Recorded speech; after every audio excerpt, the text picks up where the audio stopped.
if you can be an adult wearing dungarees if you're not like an art teacher or a serial killer.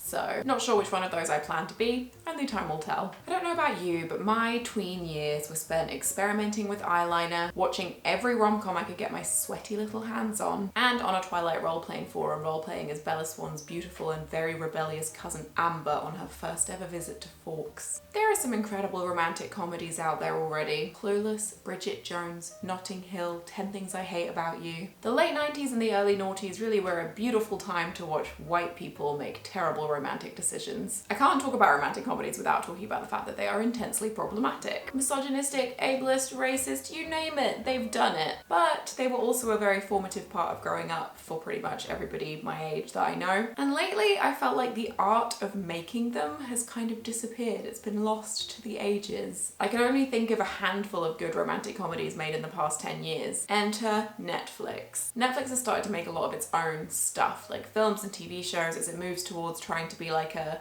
TV channel or a studio in its own right, and it has turned its hand to romantic comedies. I watched some of them for research purposes, of course, and now I will review them for you. First one I watched is called Set It Up. Set It Up has like a very comfortable classic rom-com vibe. People working in giant shiny offices in New York? Check. Cute, funny characters building up the sexual tension by making fun of each other a lot? Check. A contrived way to pull the characters apart so that you just don't know what's gonna happen. Are they gonna end up together? Are they gonna hook up? You know it, baby. Watching this film was the same feeling as watching something like How to Lose a Guy in 10 Days for the first time when I was like 12. I've watched it twice since it came out because after I saw it the first time, it's definitely the kind of like comforting background thing that you can just have on while you're getting ready for a night out or painting your nails or sending really biting emails to your pet insurance company. This isn't the kind of film that you like watch and then tell all your friends that they must go home and watch immediately. But it is the kind of film that you just like keep in your back pocket at all times in case you need it.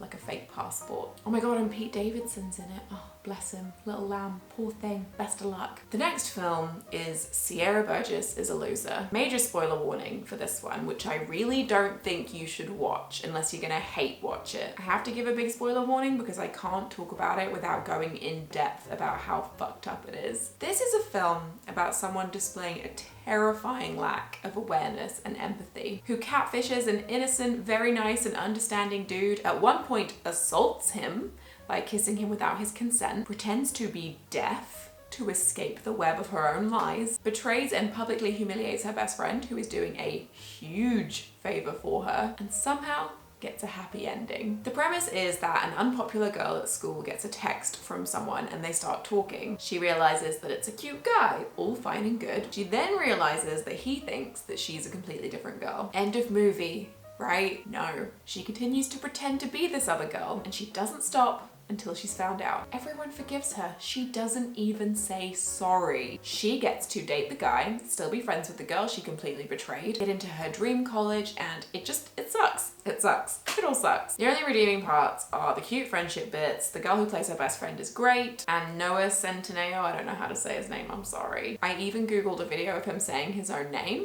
but he says it so fast. What's your name, baby? He exists in this film. Everyone knows that's a good thing. The next film is Nappily Ever After. I don't know if this is technically a rom-com, but I felt like it fell into that kind of category. Nappily Ever After is a film about a woman who likes to be very in control of all aspects of her life and has been like very conditioned to feel that way by her mother, who really believes in perfection, especially when it comes to things like physical appearance and hair. When I watched this film, I thought it was okay. I didn't think it was terrible, but then I read reviews from women of colour who, you know, the film is actually about. And I'm forced to come to the conclusion that I may have just enjoyed it because I am white and ignorant. From my perspective, it was like a relatively cliched story in terms of plot, but still a relatively fresh take because I hadn't seen any kind of film like this before. The lead actress I thought was good, and I got the warm fuzzy feelings when she was just, you know, progressing and growing as a person. I wasn't really into the romance at all because the message seemed to be like, it takes the right man for a woman to realize who she can be? No. People who actually know about this subject and experience did not like it at all and said that it was reductive and harmful and took agency away from the lead character, who apparently in the book gets way more of a say over her own life and choices. I'm gonna link to other reviews in the description. Last, but obviously not least, is To All the Boys I've Loved Before. I know that everyone's been banging on about this film for a while, but I still know that lots of people haven't seen it, and you should watch it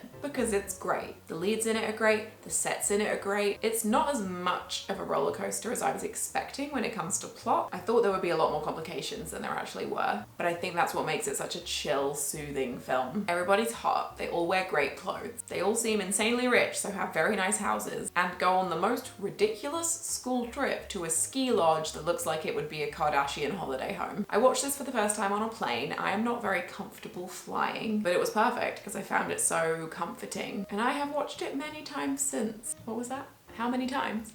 Oh, you know, just... The film is about a girl with excellent taste in skirts who's written love letters to all the boys she's ever had crushes on, but she's never sent the letters. Surprise, surprise, the letters get out. Dun dun dun, go watch it. Anyway, those are my reviews of some of Netflix's foray into the rom-com world. Please leave your recommendations for excellent rom-coms in the comments below because I need them. And subscribe if you like my dungarees. Also subscribe if you don't like my dungarees. Bye.